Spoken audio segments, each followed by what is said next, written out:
haka na shigo da ita cikin dangina. Kullum kewarki nake baby na kyanki sai na kare haka.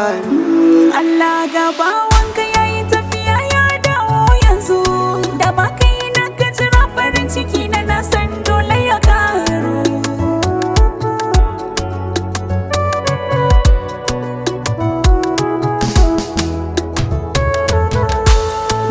Allah ga baiwarka nan gare ta ni ma sai na roka.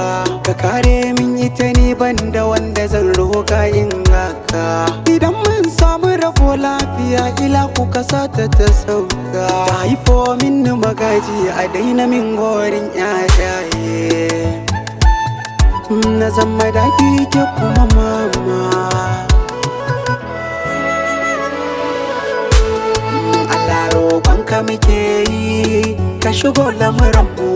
Ƙaunar junar da muke yi, ta zamo kairinmu. Zafin rabuwa da masoyi, kar da ya zo shashinmu. Faɗa kwa sai da yi maka ana yi, babu shi a cikin kadararmu.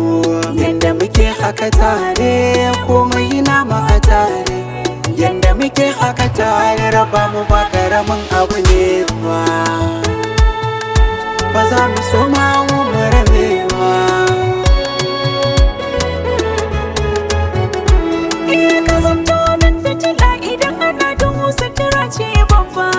Dawo maza zo mu shige kalar shigar da za ka yi nisan zaba. Komai zai sa ka yi nisa da ni akan ba san shi nake ba. Idan har baka nan bacci cikin dare bayan shi nake ba.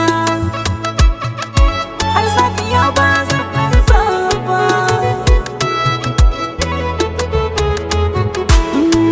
Allah gaba wanka nan. Allah ga bawanka, Kewarsa nake in bayanan. an bana abin da na roka. Kai ka kakin halittar kyau a nan. Kyautata miki ya zama doka. Sauran mata tilas na sako a cikin addu'ar sallata. Addu'ar sallata.